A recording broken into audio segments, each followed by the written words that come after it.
بسم اللہ الرحمن الرحیم۔ دوستوں، آج کی اس ویڈیو میں ہم جانیں گے کہ عید کی نماز میں جانے سے پہلے کی کون سی سنتیں ہیں اور عید کی نماز پڑھنے کا طریقہ کیا ہے۔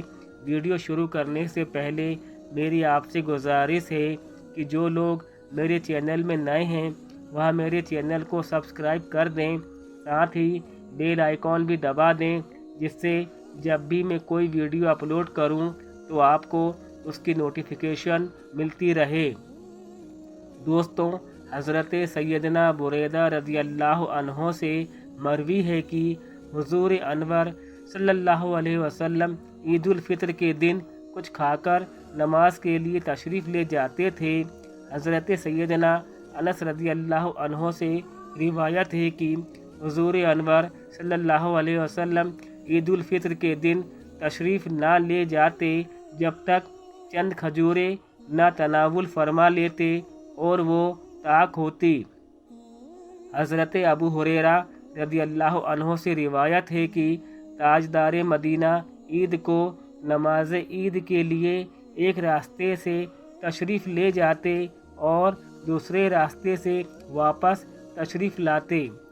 نماز عید کا طریقہ: سب سے پہلے اس طرح سے نیت کیجیے: میں نیت کرتا ہوں 2 رکعت نماز عید الفطر واجب 6 زائد تکبیروں کے ساتھ واسطے اللہ تعالیٰ کے، منہ میرا کعبہ شریف کی طرف پیچھے اس امام کے کہہ کر، جب امام صاحب اللہ اکبر کہہ دیں تب ہاتھوں کو کانوں کی لو تک اٹھائیے اور اللہ اکبر کہہ کر حسب معمول ہاتھ ناف کے نیچے باندھ لیجئے اور ثنا پڑھیے۔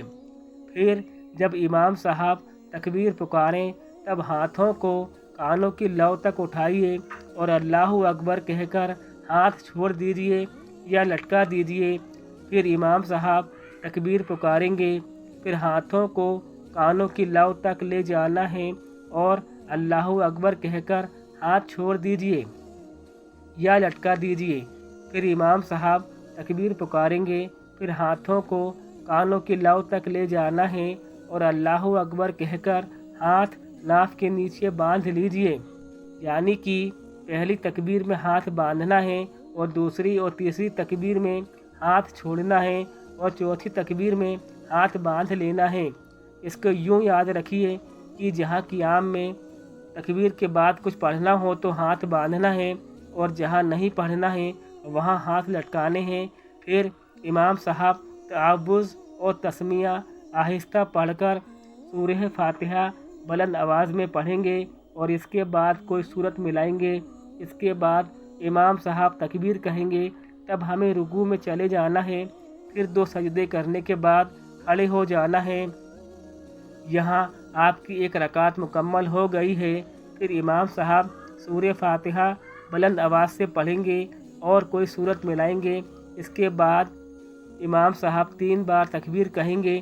تینوں تکبیروں میں ہاتھوں کو کانوں کی لو تک لے جا کر چھوڑ دینا ہے اور چوتھی تکبیر کہتے ہی بنا ہاتھ اٹھائے رکوع میں چلے جانا ہے اور قاعدے کے مطابق نماز مکمل کیجیے۔ اس کے بعد خطبہ ہوگا اور پھر دعا ہوگی، پھر سلام ہوگا۔ اس کے بعد آپ لوگوں سے گلے مل کر اپنے گھر کو یا مرحومین کے ایصال ثواب کے لیے قبرستان کو جا سکتے ہیں۔ دوستو، آپ کو آج کی یہ ویڈیو کیسی لگی ہے کمنٹ کر کے بتائیے گا۔ اللہ حافظ۔